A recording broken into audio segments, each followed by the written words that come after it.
Good morning. Kansubire nti muli bulungi abakatwegattako ye Springboard. Tuba musawa ya kubiri. Esawa esooka tuba tumaze ogikuba oluku mu mutwe. Akati tuzze musawa ey'okubiri. Esawa ey'okubiri tukwata nsonga ku nsonga. Era nga ndi n'owekitiibwa Honorable Gumisiriza Alex. Ono nno yalimu mu lwokaano bulungi nnyo mu kalulu ako akawedde. So nga ate n'omusomesa Mr. Kimbugwe naye waffe wa bulijjo wano era buli we twagala okwogera ku bintu naddala nga biri mu kisaawe ebitunula kisaawe kiri eky'ebyenjigiriza naye tubeera naye kansokere wa Honorable Alex atubuuzeeko then oluvannyuma ne Mr. Kimbugwe ajja atubuuzaako. Ssebo tukwaniriza Mr. Alex. Weebale nnyo omuteesiteesi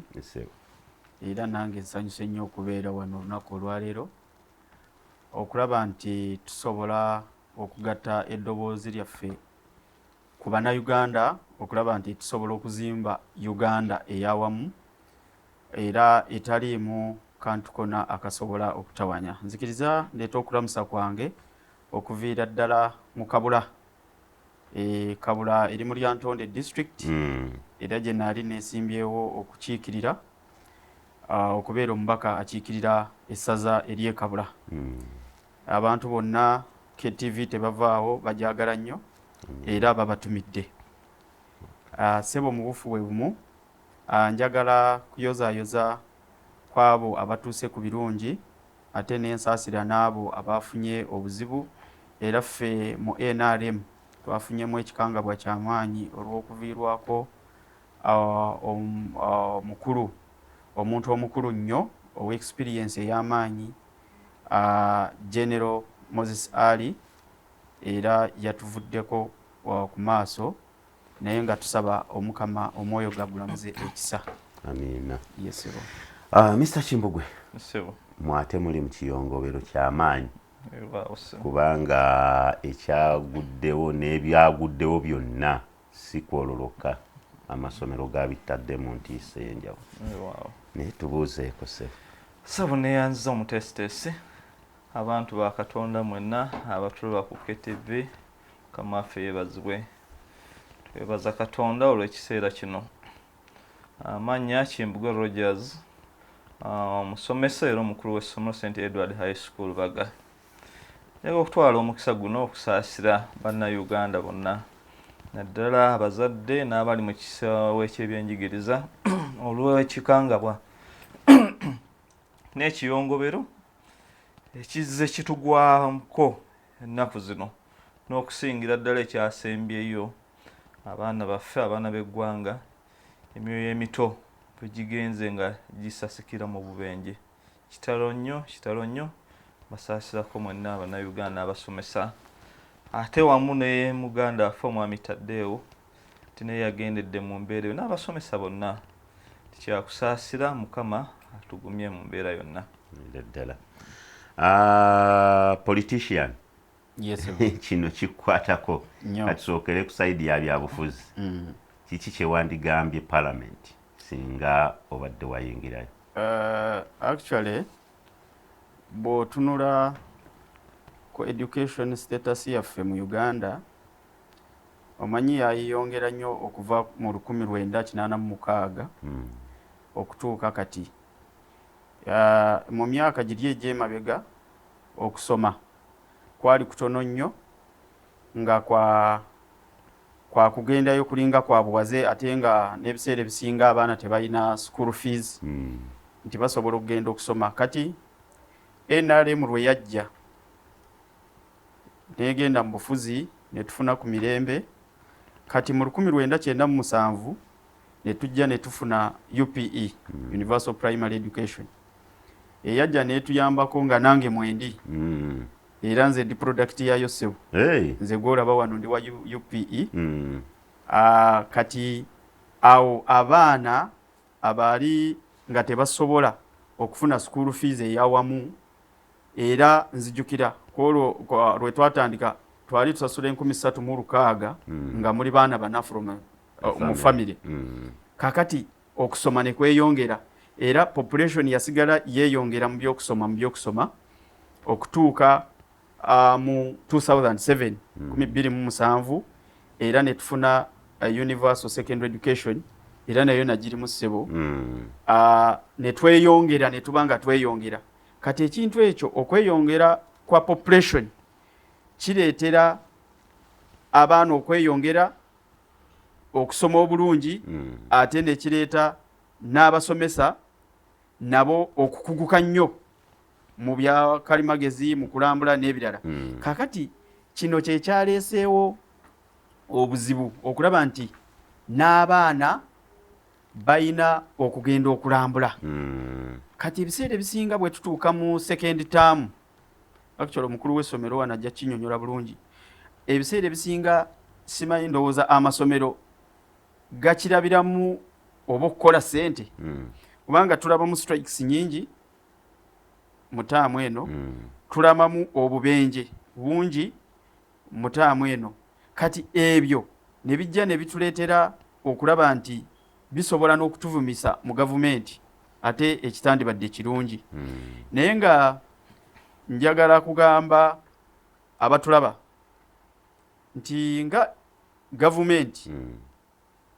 tuyina ebintu bye twandibadde nga tuyina okukola okulaba nti tujjako ebizibu bwe bityo emiriro obubenje strikes ng'ezo n'ebirala ebiri bwe bityo singa tukwatagana n'abasomesa n'abazadde kubanga ne gavumenti bino ebintu biri kumazi wakyaliwo gaapu y'amaanyi wakati wa gavumenti ne ab'amasomero ebiseera ebisinga ab'amasomero bayina enteekateeka eyaabwe ate oluusi etamakinga na programs za gavumenti kubanga mu gavumenti temulimu kya kulambuza kati omwana wa P2 aba agenda kulambula ki in actual sense so oba olabira ddala nti ebiseera ebisinga amasomero gaba gagala kukola ssente and which is not right ate ng'oluusi gazanyira ku bulamu bw'abaana ate n'abaana b'abazadde so ekintu ekyo si kirungi so gavumenti singa obaddeyo wandibagambye bakole ennongoosereza ebulungi nnyo esingira ddala okuleeta kubanga ndaba nga ereeta bingi nnyo naye tebikola temukeeza bwana ku makya wa temuvuga muti wa teriyo bantu kye bakola nze singa mbadde mu palamenti ebyo byonna mbijjawo nteekayo ekirowoozo ekiraga nti tetulina kubeera na kulambula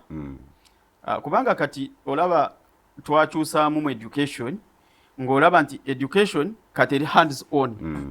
ky'osomesa omwana kyalabako naye the other time twabeeranga ku theory kaakati ate okusomesa tekyetaagisa nti omwana omupakire ave wano agende ekabaale nze ndaba ekyo kintu omwana wa P2 abaana ba P4 so olaba nti abamu bakirabira mu ango ya kukola ssente ate ekitandibadde kirungi Mr. Kimbugwe tutandikira awo mu ango ya ssente ango ya ssente sebo neyanzege nze nga sinagenda ku ango ya ssente nja kusooka nnuŋŋamye ku nsonga y'okulambula ensonga y'okulambula tinako kuba kusomesa nti kiina engeri ekisomesaamu abaana baffe kisooka okumanya ensi yaabwe kuba kikola makulu ki omwana okuva wano ng'abannaffe abamu bakula n'amutikka n'agenda e UK n'agenda e Bufalansa nawa n'alambula naye ng'ensi ye tagikoze ekitagitegedde wano nti okuyiga kutandikira wansi mu primary mu nursery mu P1 P2 na kino jangu oyigiriza omwana okugeza ebyobuwangwa ensi ezimu ezaffe ezikugenzeeko ewala nti bo omwana bamutandikira wansi awo nabajja bamuyigiza ebikwata ku nsi ebyobuwangwa na biki byonna byonna kweza nze nva mu central kati omwana bw'omuyigiriza kabaka na biki byonna byonna anaabitegeera atya nga talabyeko nze nandirowoozezza nti ekyokulambuza abaana si kibi omwana bw'omala omusomesa ate n'omulagako naye enkola gye kikolwamu tiyereesa obuzibu nti tuli mu mbeera eri nti nga teriiko kufuga kye nandigambye okuregulatinga ne kiba nti oli aza okukenca naga nti akati njaga kutwala abaana kulambula n'atikkanga bw'ayagala n'abapakiranga embidde mu mmotoka n'osanga nga baasi eyandibadde etwala abaana 62 oba 67 ng'erimu abaana 12 oba 10 mu meka naye lwaki olwokuba nti era abaana bato tebalina ddoboozi ate nga weewuunye nti bayita mu makubo amakubo ago kuliko representative wa gavumenti lwekyo nti waliwo obunafunafu nandowooza nti ensonga y'okulambula teyandibadde buzibu naye ekwatiddwa etya nti era mu mbeera eyo olwokuba nti tekiriko okufugibwa n'omululu gwa ssente mugwejjidde nti oliyo naaba nga obuvunaanyizibwa bwe oba kikyayagala laba bw'atikka essomero ddamba n'alifulumya abaggyeko ssente mmeka namala okubakuŋŋaanyako afuba okulaba nti asaasaanya kitono nnyo asobole okufissaawo kati mu kusaasaanya ekitono ennyo ekyo nti ebyo we bijjira obuzibu bonna kuba tukkirize nti ebidduka bino bye tugenda nabyo nti bwe baali babiteekateeka babikola birina obuzibu birina okukola ki okwetikka kakati gwe opakidde okusingawo nti abamu tuvuzeeko ebidduka waliwo nga okitisse naye n'olinnya ku buleeki ng'olaba kyeyongera bugenda bugenze olwokuba nti ekiwadde obuzito obutakola ki obutali bwakyo nokyo nti omululu gwa ssente nagwo guzzeemu ne tuba nga kituleetedde obuzibu n'okuba nti kuliiko regulation tekwali kufugibwa mu mbeera eyo naye nze ndowooza nti ensonga y'okulambula teyandibadde buzibu n'omu tutandikidde ku baani kubanga Honorable Alex abadde agamba ekibi ekiriwo involvingamu abatasaanidde abatasaanidde kulaba abantu nga bannassale P1 P2 Mr. Kimbugwawo oyinza tulungamyamu otya nassale baba bakyali bato nnyo nti ekyokulambula sandowooza naye ate nabo nti wabeerawo activities zaabwe eziri designed gye baba balina okukola ki okulaga ne mubatwala eyo kumpimpi P1 nti okulambula nako kwandibadde nze ndowooza nti omwana aba yetandise okutegeera n'okuba nga alina kyayiga nti ng'olina ebintu bifo by'oyinza omutwala n'omulaga kino kiri bwekiti bano bakikolanga bwekinakyo okugeza nti ennono n'obuwangwa ensi ezimu bo bazinyikizza nnyo naye nti otandikirayo n'ojja ng'ozimba nti naye obuzibu kikoleddwa kitya nti era omwana bw'omututte wa nze nja kuwa ekyokulabirako nti nze nfunye omukisa nti eggwanga lyaffe Uganda nditambudde naye okutambula kwange si lwakuba nti eri mu buto mu ssomero naye emirimu gyenkola kimpadde omukisa okuba nti ntambudde n'ogenda mu Northern Region n'ogenda mu Eastern n'ogenda mu Western Central wenzaaliddwa nti ebitundu ebisinga nkoze eki mbimanyi era nti oli wayogera ku kitundu gundi naye obuzibu bwayo ogenda okola ki obutegeera lwekyo nti abaana baffe nga tubayigiriza okukola tubayigiriza okumanya na biki byonna nti nandowooza nti mu kulambula kwe muli okumanya n'okuyiga ate nti omwana bw'amusomesa nga alabako kikola nnyo amakulu naye obuzibu kikoleddwa kitya obavudde obuzibu awo Honorable Alex yes Onyomwokero private facility accidents ezisinga zonna private facility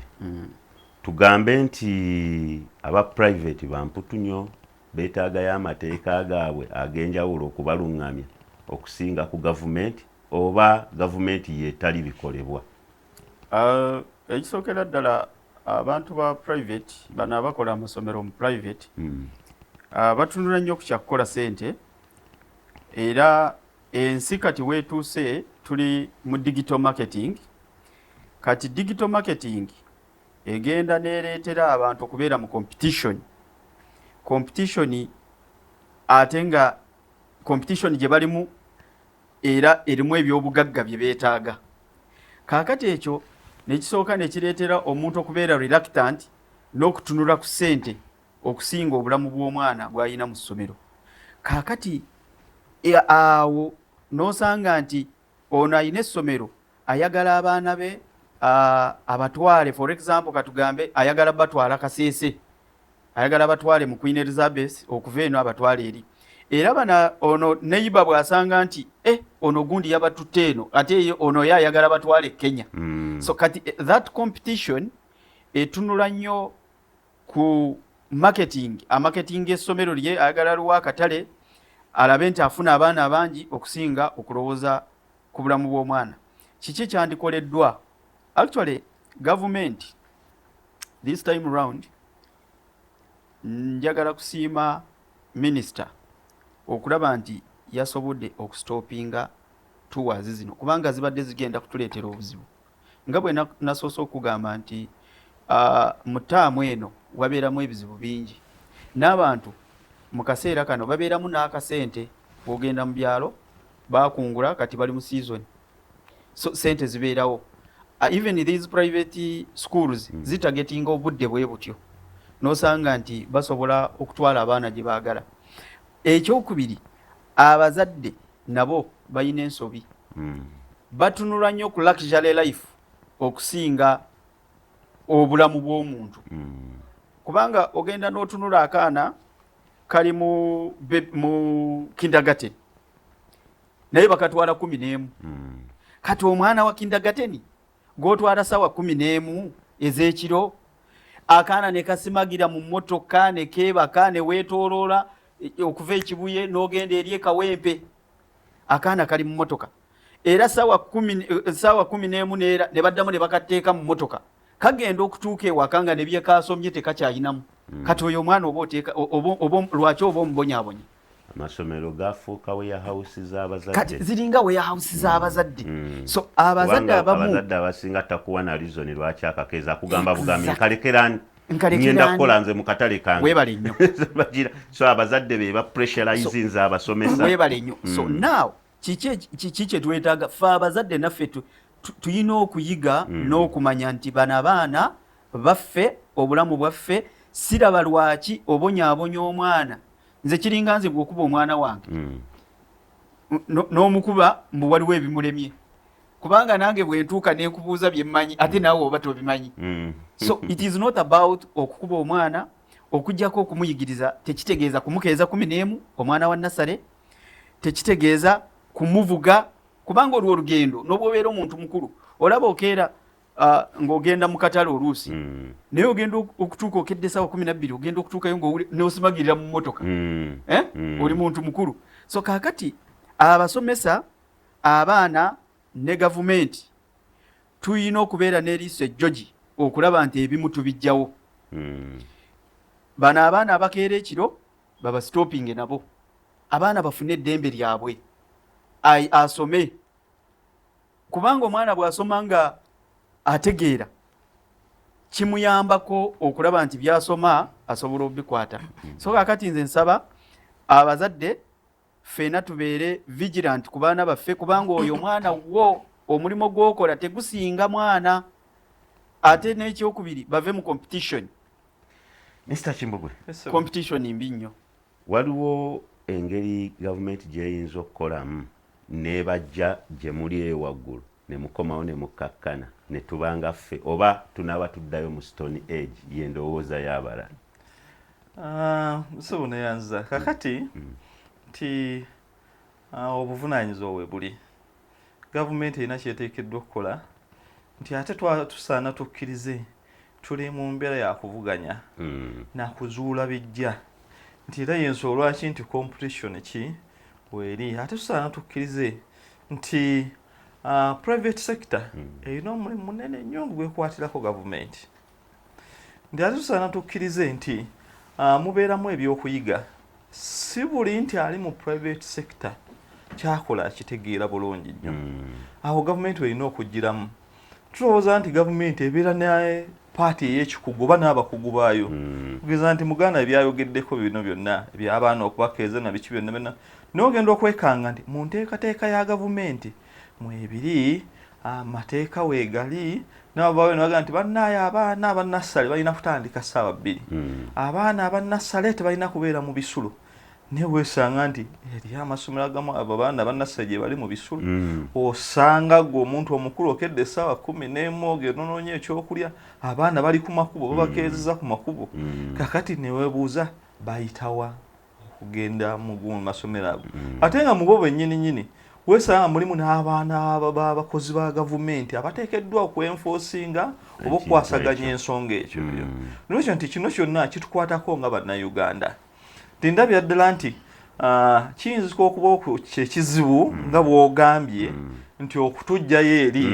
kubanga nti ebyenjigiriza bino bituuse, ate ebyenjigiriza birimu ensimbi, kuba omuntu n'atali wa byanjigiriza mukugu mu ekyo afuna ssente ze n'ateekawo investment eyo,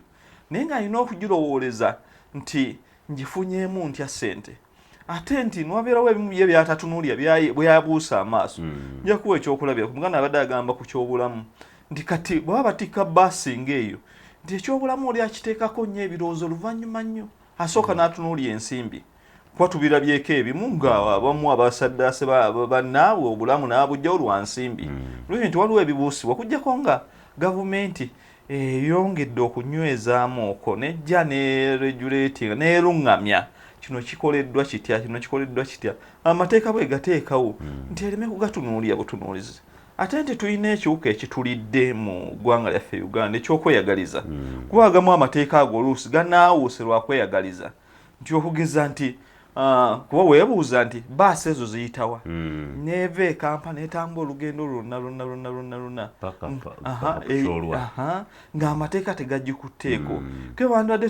tebakutte oli awo ofiisi amga nti kola bwoti n'aluŋŋamya kendeeza ku baana ana baleke wano enkaaga bagende headmaster yiyiza banaana abasigadde wano ku station yaffe bwe waba tewali mmotoka ebatwala mubazzeeyo ku ssomero bwekiri kuba nti ssente baba bazifunye ziteekerateekera abaana bonna abo entambula eyo tutagwa mu buzibu kale tugenda kuwumulamuko tugenda kubeera nga tukomawo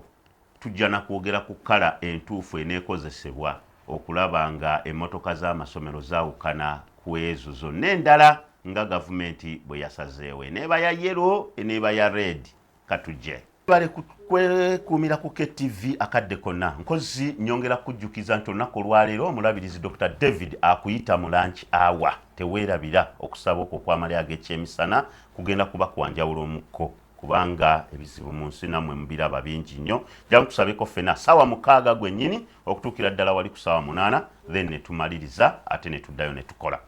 Honorable Alex tulina eddakiika 12 tuzikozese bulungi essebo sebo ku nsonga eno ey'abaana tutandikire kusiiga langi kinaayambako amasomero ga gavumenti manya amasomero gonna bwe ganaaba ne kkala zaago nga bwe tulaba takisi bwe ziina ekikuubo ekyalangi kisobola okuyambako naye nga tetunatuuka ku kyalangi okuyambako tulina bye tulina okusooka okutereeza nti langi neweeba weeri nga tetubitereezezza kubanga langi tesobola kujjawo nsobi eno eyabaddewo ekisookera ddala tulina okusooka okulaba dayirekita nga tanatwala baana baffe okubatwala mu kulambula ayina emitendera gy'ayitiramu ayina okufuna ebbaluwa okuva wa RTO Regional Traffic Officer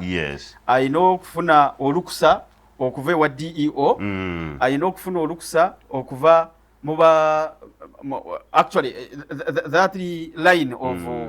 traffic officer owa region traffic officer owa mu district eyo n'abalala twagala kusooka kulaba nti regional traffic officer ya recommending abaana bameka abalina okutambulira mu motoka eyo emmotoka yo yokka bagikebera okulaba nti esobola okutwala abaana DEO recommendation ye yali egamba abaana bameka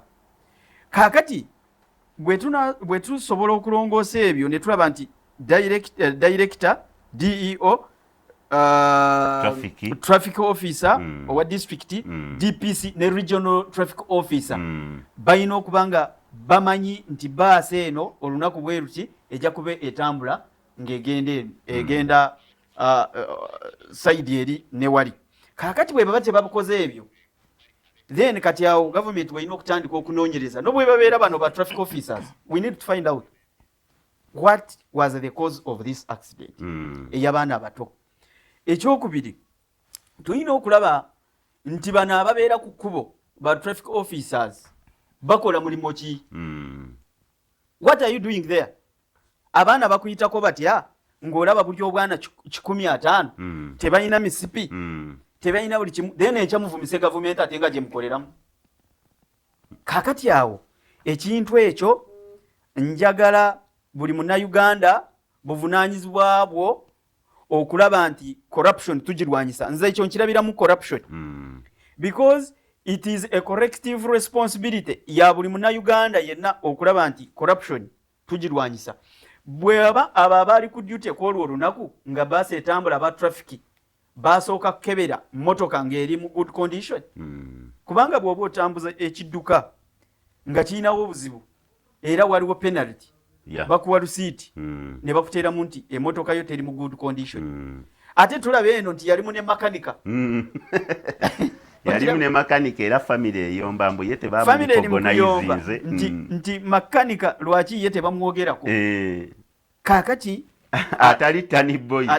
boy wabula makanika so emmotoka ogitutte okuva gyetandikidde ekintu ekyo bekikwatako balina okutandika okunoonyereza lwayitawo okuviira kwabo abakulu omanyi nze ndiwa NRM DPC atulage kopi eyasigalawo twagala tulabe kopi eva wa DPC ewa traffic officer OC tulabe RTO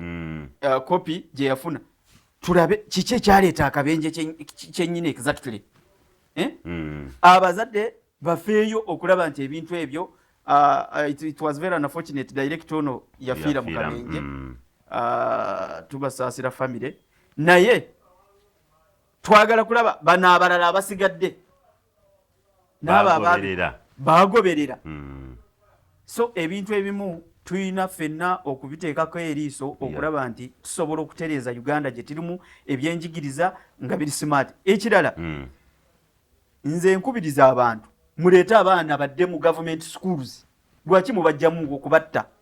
why naye balambula sebo balambula naye lwaki tebabateekayo muteekeyo abaana service gye ziri mu demanding service kati tuli mu Uganda empya tuli mu kisanja akuna michezo tuli mu kisanja ekitali mu kwebaka era njagala kusiima bara mu ndowooza mumulaba kati ate mwatandise omukube ate ani amukuba tubawulidde ate bano bennyini abaali bagamba corruption yesusi ate be bagamba nti nedda akwaza abantu abakwata empola kati waliwo obuzibu bwe twasanze mu Uganda era nze ntera nnyo okutunulira opposition olaba opposition ya Uganda terina maanyi yadde n'akatono kizibu nnyo okulaba nti opposition ya Uganda ejja kutuusa ekiseera osange nti bakanyiza on a certain point then bagambe nti naye wano muli batuufu era kati bino ebyakabayinje byabaddeyo basirifu teryayogera be bandibadde bagamba nti naye kino kyandikoleddwa bwe kiti kino kyandikolebwa bwe kiti bali mu gundi abawabula gavumenti bali mu bino bakyusiza wano kati tuli ku mulamwa tugenda omanyi ebyekiyayiyayi bye nabagamba kaakati twagala kulaba nga bana abantu buli muntu buvunaanyizibwa bwe balina okukoleramu omulimo ng'agukola bala musaawa zino ali mu kugenda atunula mu masomero mu malwaliro nga mulimu ghost teachers nga mulimu ghost pupils yes nabo gye bali abala abaana muno agamba abaana bali 7 ogenda okutuuka nga bali 3 kakati waliyo ekibiina kyeyafuna lisiti 98 w'ekyemu yagenza otuuka mu kibiina nga bali 5 omusomesa n'amugamba nze sifunangako 9 muno abaana nsomesa aye ne bali absent bw'obagatta bali 6 era njagala kusiima balamu ndowooza ayinamu that spirit eya PRU which is very nice and excellent kubanga kati ffe mu PRU we don't believe in corruption and all that yes we don't era okalyanga kaddadda ozirye oba weeridde ekiseera kituuse era balamu yongera yambukira ddala lya ntonde wali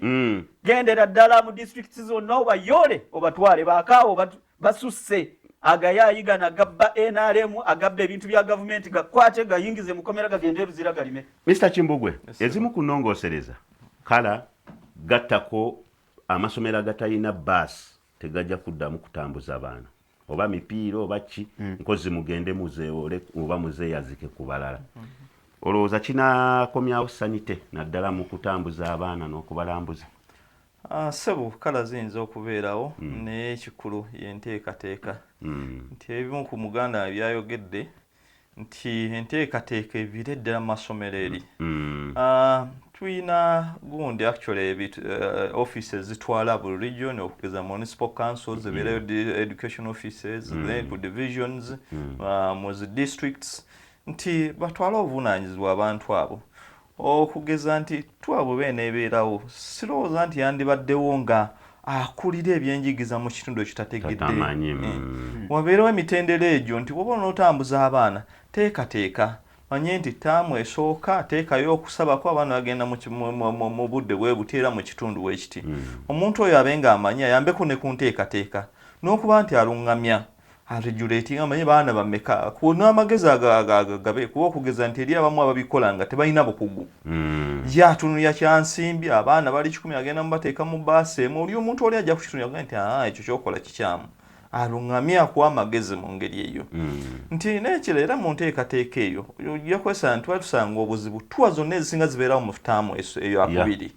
nti zibenga mu nteekateeka ezimu ziteeka mu taamu esooka ey'okubiri n'ey'okusatu wera tusanga obuzibu babadde batambuza abaana nabo nga balinamu waasiwaasi otuuka ku kidduka n'akugamba ssente empitirivu nnyo ate oluusi n'awalizibwa okugenda ku ekyo ekitali mu mbeera nnungi ate n'abala nti n'abatambuza mu kiseera ekitali kituufu nja kuba ekyokulabirako nina mukwano gwange nti oli abajja ejjinja eyo misinde ejagala atuuka e Kampala ate alina baatika ku ssaawa 9 ogw'ekiro abatwala mu Eastern side z'e Kasese tawumudde nga ddereeva tawumudde ekidduka tekikebereddwa tekitegekeddwa kati weesanga nti byonna byonna bikola abahazi primary abajja ejjinja ayagala abayiwe wali we babeera then ate agivuge egende epakinge ewa Kimbugwe etikke abaye batwale mu west batwale kati omuntu oyo tawumudde n'ekidduka kyennyini tekikoze tekiwumudde era nandilowooza nti si buli ssomero nti ejja kubeera n'entambula kyebuyinza okubeera obuzibu naye wabeerawo kampuni eziteekeddwawo eziweereddwa obuvunaanyizibwa era nazo zirungamizibwe ziregulatingibwe nti yo yakutambuza baana ebidduka byabwe bitwalenga mu kiseera ekiteekeddwawo bikeberebwe